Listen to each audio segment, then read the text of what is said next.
I never used to believe those stories you hear, about places that change after dark. You know the ones. The abandoned mall that hums when no one's around, the woods that seem to breathe once the sun's down. It always sounded like urban legend stuff to me. Until last summer. Until Gravestone Amusement Park. Gravestone was this old, run-down park off Route 19. It had been huge in the 80s. The place everyone in our area went for field trips, birthdays, summer nights. But by the time I was old enough to go, it was a shell of itself. Faded paint. Half the rides out of order. Concession stands boarded up. Still, people kept coming. Maybe because tickets were cheap. Maybe because it was familiar. Maybe because some places have a pull you can't explain. My friend Amber worked there. She got me and a few others in free one Friday night. Employee family night, she called it.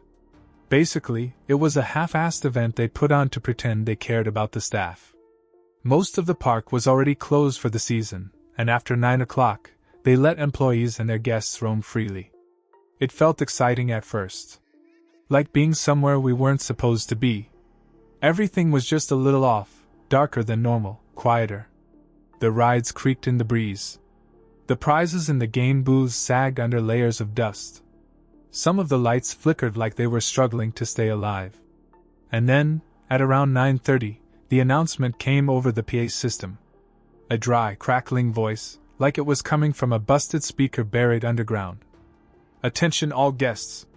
The park is now closed. Please make your way to the exit immediately. Thank you. We all just laughed. We figured it was a pre-recorded message on a timer. No big deal. Amber dared us to go on one more ride before leaving, the Tilt-A-Whirl, right by the edge of the park. It was her favorite as a kid. Said she hadn't been on it in years. So we went. All 5 of us. Laughing, teasing, shoving each other like idiots. No staff around. No lights at the booth. Just the Tilt-A-Whirl, sitting there like it was waiting. The cars were locked open, almost inviting. The control box was swinging slightly on its rusty hinge. Someone, I think it was Marcus, joked that we could start it up ourselves. We all laughed again, but then Amber grabbed the control lever, pretending she knew what she was doing. That's when things started to go wrong. Amber yanked the lever back like she'd done it 1,000 times. Nothing happened. We booed and jeered at her, half drunk on the thrill of being somewhere off limits, half just being dumb teenagers. But then, after a second or two, the Tilt-A-Whirl groaned, this deep mechanical cough, like something ancient trying to wake up. The platform shuddered. Lights blinked weakly along the ride's outer edge, flickering like dying fireflies. Holy shit, it's working! Amber shouted, laughing hysterically. One by one, we piled into the chipped red and blue cars. I slid into one with Marcus. Amber jumped into a car by herself. The ride jerked forward with a sharp, sickening lurch, throwing us against the metal sides. It started spinning, not smoothly, like it's supposed to. This was different. The movements were uneven, aggressive. Like the machine was angry we'd woken it up. I tried to laugh it off, told myself it was just old, badly maintained. But as we spun faster, the world blurred into streaks of color and shadow. And through it all, I caught glimpses of something weird. There were figures at the edge of the ride, standing between the broken games and the dead lights. Still. Silent. Watching. At first, I thought it was just staff, or maybe other employees' friends. But they weren't moving. Not even a twitch. Marcus must have seen them too, because he leaned closer and hissed over the roaring machinery. Dude, who the hell is that? I tried to answer, but the words ripped away in the wind. The ride spun faster. Harder. The metal frame screamed beneath us, vibrating through my bones. I gripped the center wheel, knuckles white. Marcus was shouting something now, his face pale, but the noise drowned everything out. The ride shouldn't have been able to move like this. Not without an operator at the controls. Not without someone keeping it in check. It felt like we were at the mercy of something we couldn't see, something using the machine like a hand uses a puppet. And then, the car I was in jerked violently sideways, throwing my shoulder against the rail so hard I saw stars. Through the spinning chaos, I locked eyes with one of the shadowy figures at the edge. Not a staff member. Not a teenager. Their face was wrong. Pale. Stretched tight. Like a wax figure left too long in the sun. And their smile. Their smile didn't move. It was carved onto their face, frozen in a crooked, lifeless grin. That's when I knew. This wasn't some prank. Something was seriously wrong. The Tilt-A-Whirl screeched again, a long, metallic wail, and finally, the ride started slowing down. Not smoothly, though. It jerked, spasmed, almost like it was being forced to stop, fighting every second of it. When it finally screeched to a halt, the air around us felt off. Heavy. Charged, like the seconds before a thunderstorm hits. We stumbled out of the cars, dizzy, hearts pounding. Amber was clutching her side, laughing a little too hard, the kind of laugh you give when you're trying not to panic. "What the hell was that?" Marcus barked, looking around wildly. His eyes darted toward the edge of the ride, to where the figures had been. But they were gone. Just empty walkways now. Rusty trash cans. The broken, skeletal frame of the Ferris wheel looming in the distance. "Did you guys see?" I started, voice shaking. "Yeah," Marcus said, almost under his breath. "Yeah, I fucking saw." Amber waved it off, said it was just other kids messing around. Said the dark plays tricks on your eyes.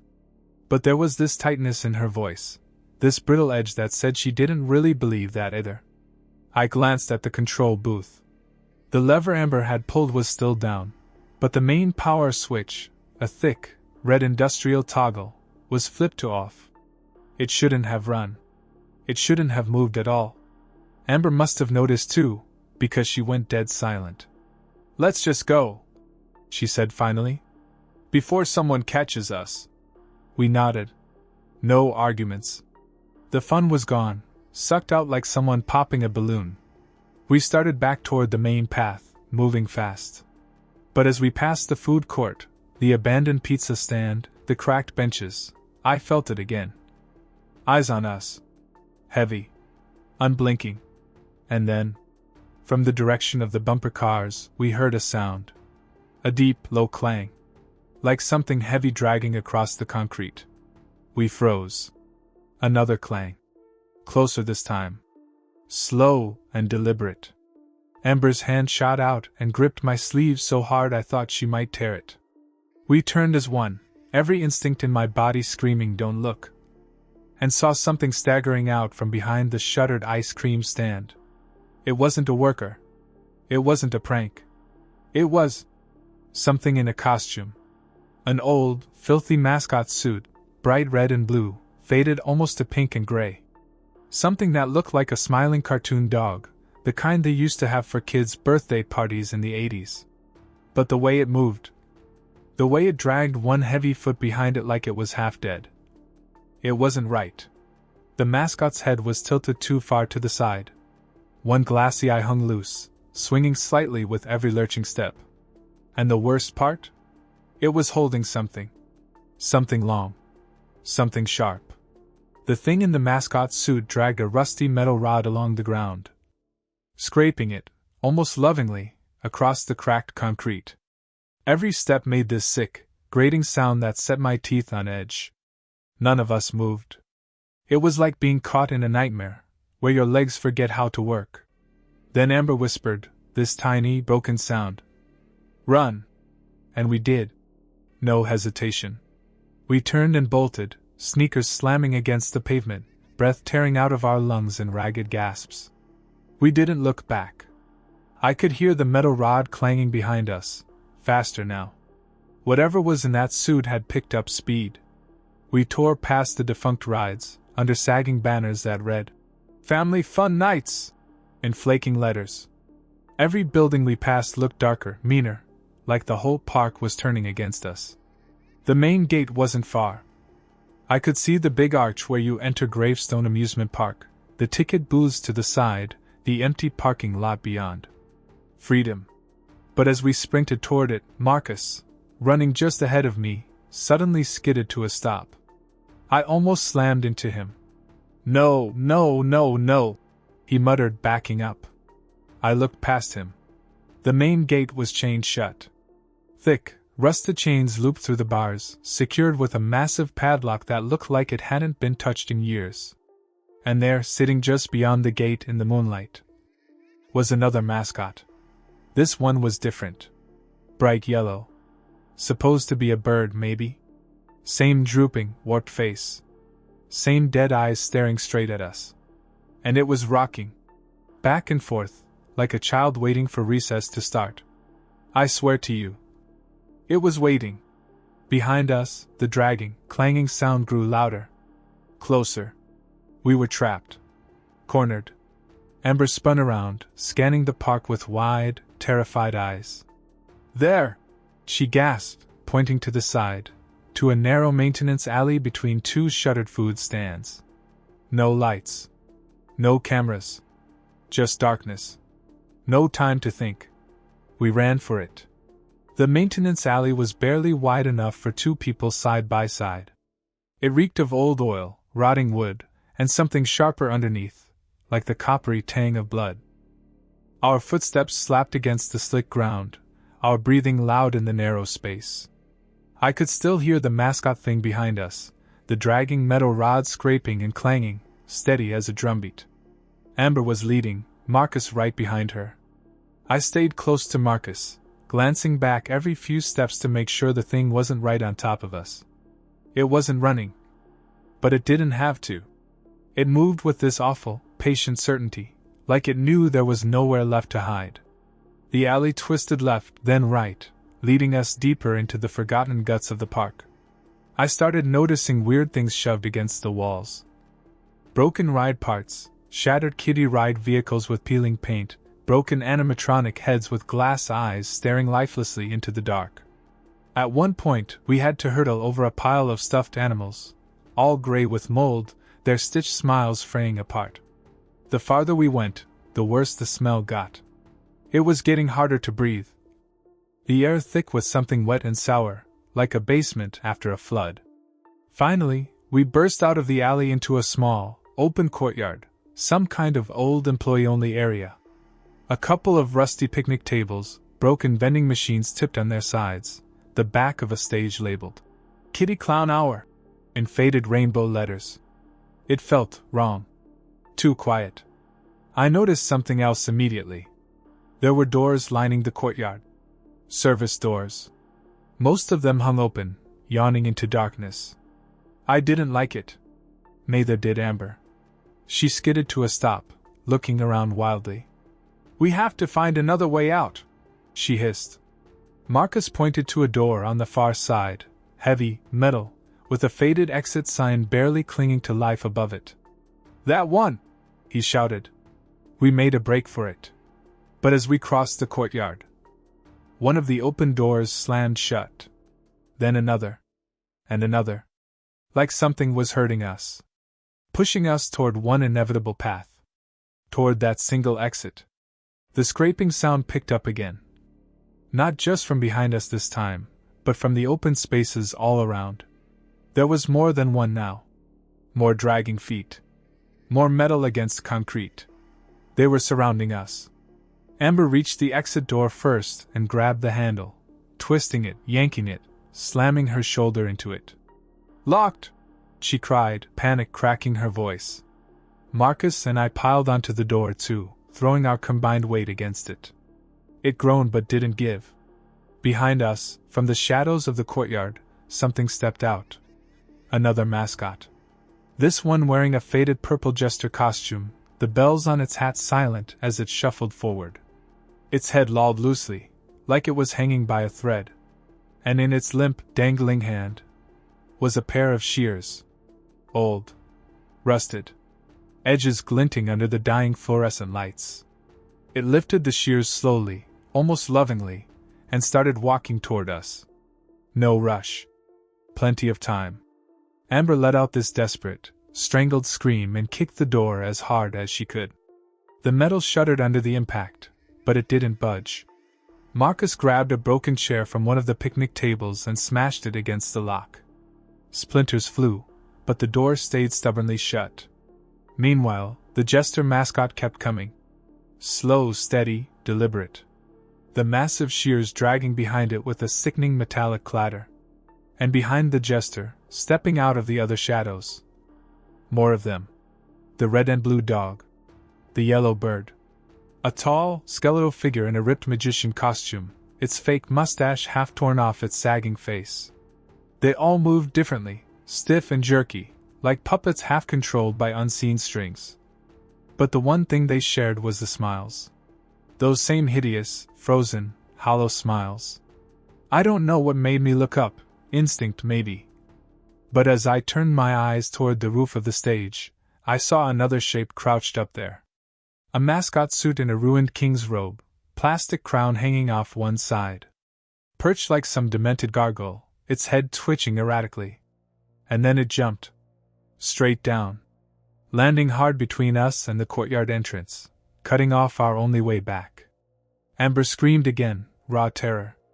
The king mascot's legs bent at a sick, unnatural angle, but it didn't even seem to notice. It just straightened, creaking audibly, and shuffled closer, arms outstretched. We were boxed in. Trapped. I could feel the air growing colder around us. Or maybe it was just the fear sinking into my bones. Marcus, bless him, didn't freeze like I did. He grabbed Amber's hand, grabbed my sleeve, and yanked us toward the vending machines. There! He barked.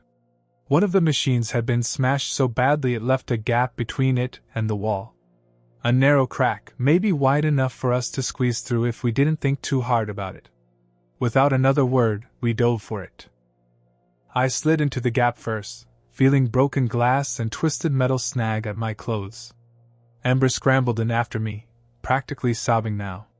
Marcus followed, pushing the vending machine slightly to wedge himself through. Behind us, I heard the king mascot grunt, this low, wet sound, and the crack of heavy footsteps as it gave chase. We squeezed through just in time. Inside was a service hallway. Dark concrete, lined with dusty pipes and overhead flickering lights. It wasn't much better than where we came from. But it was a way. For now. The service hallway stretched ahead of us, suffocatingly narrow and dripping with condensation. Every footstep echoed like a gunshot, bouncing off the concrete walls. We didn't stop running. Didn't even slow down. Behind us, somewhere back in the courtyard, I could still hear them. The mascots. Shuffling. Dragging. Searching. It wasn't just random chaos. They were tracking us. The hallway twisted and turned, branching off into smaller maintenance tunnels, half of them swallowed in pitch black. We kept to the main path, instinctively, like rats following the scent of survival. The walls around us were covered in ancient, faded safety posters. Remember, smile for the guests. A safe park is a happy park. Keep the magic alive! It felt sickly ironic now. The deeper we went, the more the walls seemed to change. Paint peeling, grime thick on the tiles, weird black stains splattered like something had been dragged along the floor. Amber was shaking. I could hear it in her breathing, short, panicked gasps that sounded like she was about to hyperventilate. We have to find a security station, Marcus panted.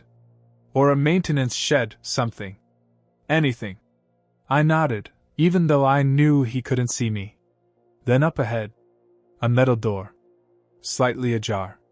A cracked sign above it read, "Employee access only," in crooked, fading letters.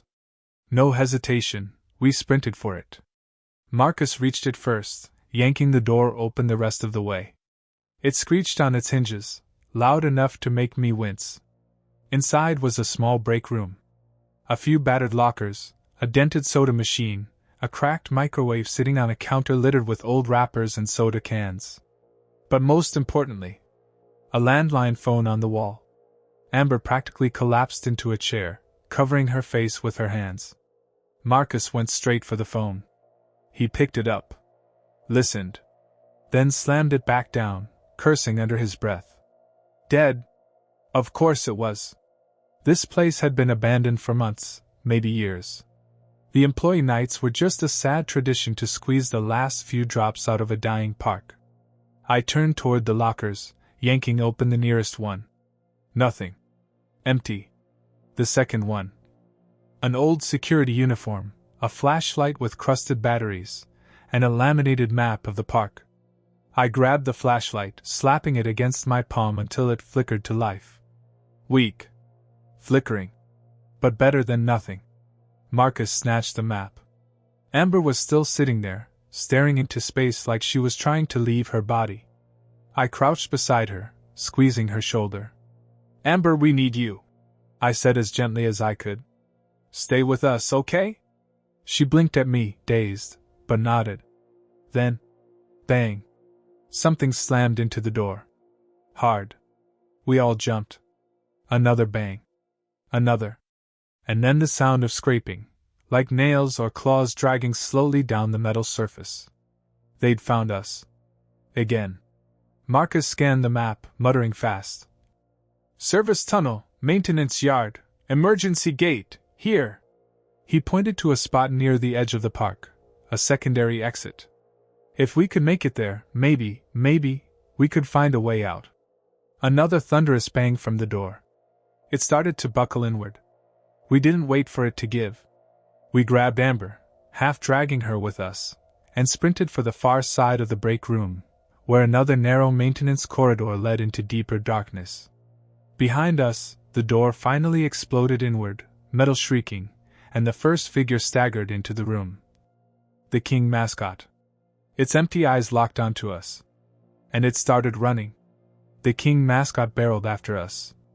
Fast, way faster than something in a 100-pound rotting costume should have been able to move. Its footsteps boomed in the narrow corridor. Close enough that I could almost feel the sick, wet heat coming off the thing. We tore through the maintenance tunnel, zigzagging blindly, the weak beam from my flashlight bouncing off cracked pipes and broken signs.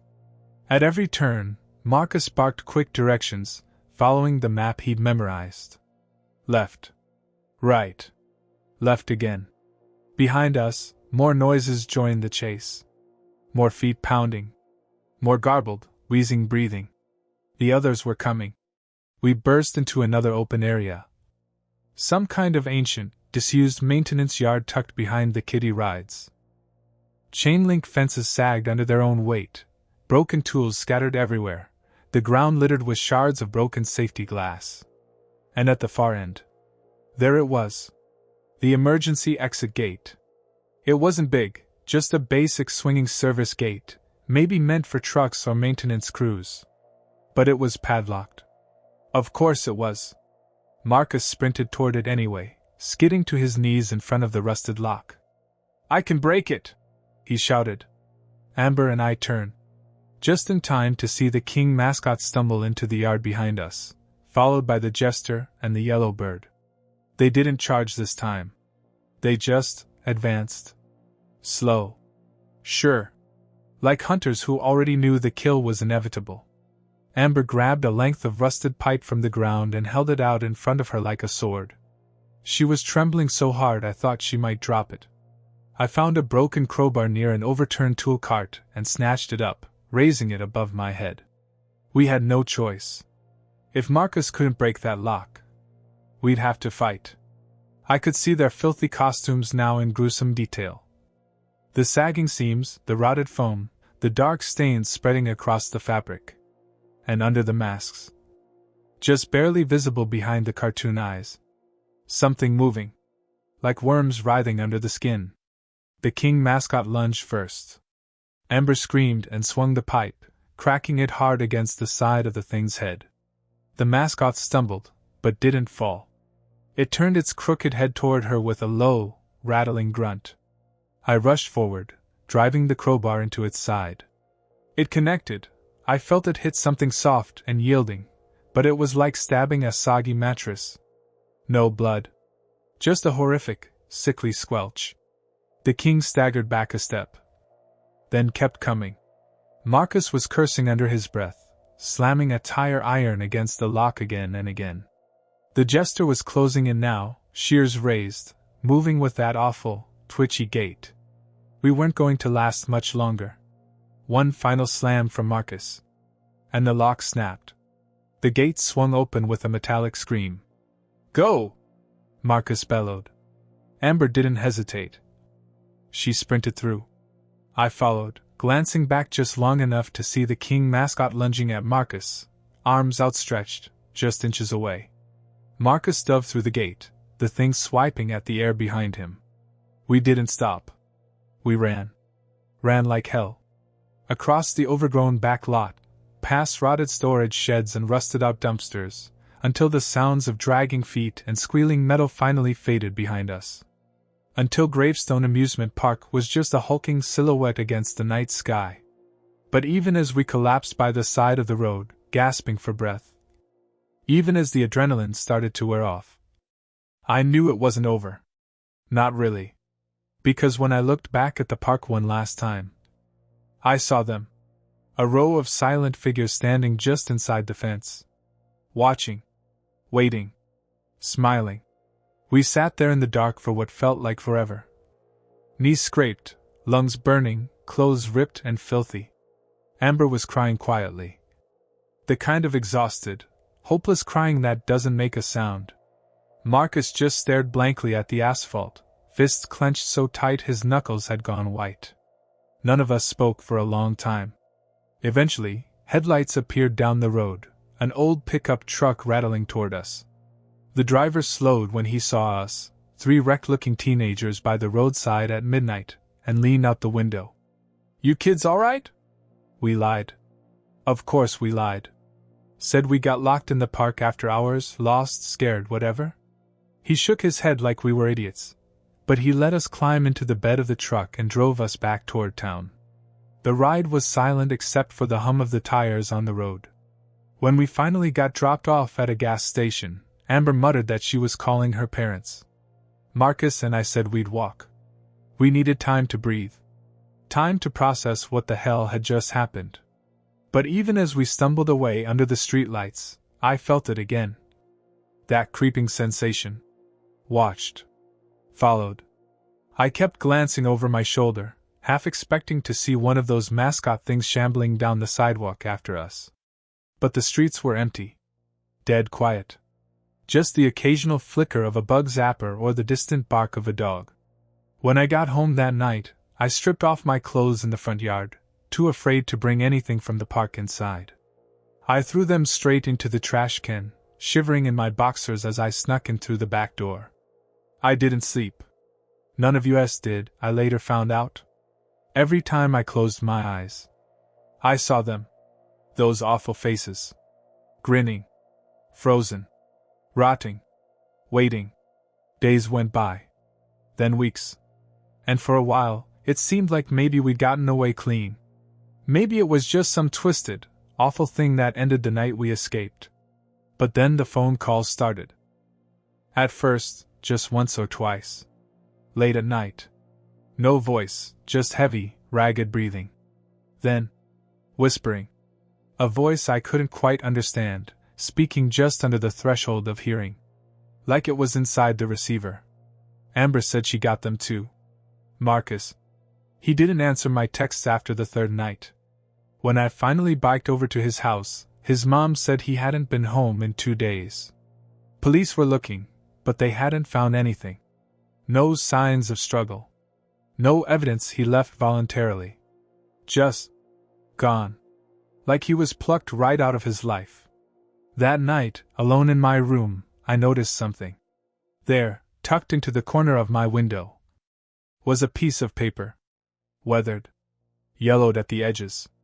I unfolded it with shaking hands. It was a flyer for Gravestone Amusement Park. One of the old ones, from way back in the 80s. At the bottom, in big cheerful letters, it said, "Thanks for visiting. Come back soon." And beneath that, scrawled in what looked like rust-colored ink, or maybe something worse, was a second line, handwritten and crooked. "We miss you." I didn't sleep at all after finding that flyer. I just sat there, lights on, clutching a baseball bat I dug out of the garage. Like it would do anything against them. Morning came, but it didn't bring any peace. I called Amber. No answer. Tried again. Nothing. By noon, I gave up and biked to her place. Her car was still in the driveway. Lights off. Curtains drawn. I knocked. No answer. After about 5 minutes of panicking, I found the side door unlocked. I shouldn't have gone in. Part of me knew that. But I did. The house was cold and weirdly empty. Like it had been abandoned for years, not just hours. In the living room, the TV was on, just static hissing into the empty air. There were muddy footprints on the carpet. Big ones? Mascot-sized. Leading from the back door. Through the kitchen. Up the stairs. I followed, heart hammering so hard I thought it might explode. At the top of the stairs, Amber's bedroom door was open. Inside, the whole room was wrecked, dresser tipped over, mattress torn open. And scrawled across the far wall, written in something dark and sticky. Smile for US. No sign of Amber. No blood. No body. Just absence. And a smell. Like old carnival candy rotting in the sun. I stumbled back, gagging, and bolted out of the house. Called the cops. Filed a report. Lied about how long I'd been inside. Didn't tell them about the footprints. Didn't tell them about the wall. What could I say? That dead mascots had crawled out of a dying amusement park to drag my friends away? They'd lock me up faster than you could say Tilt-A-Whirl. After that, I didn't leave the house for a long time. Boarded the windows. Piled furniture against the doors. Still, at night, I hear it. The squeak of oversized shoes on the driveway. The faint, distant clang of metal dragging across asphalt. Sometimes, when I dare to peek out the curtains, I think I see them. Silhouettes. Standing at the edge of the streetlight's glow. Waiting. Smiling. I don't know how long I have left. Maybe it'll be tonight. Maybe tomorrow. Maybe they're patient. Maybe they like the waiting. After all, this was never just about Gravestone Park. It's about what Gravestone Park keeps inside it. And once you see them, once you know they're real, they never let you go.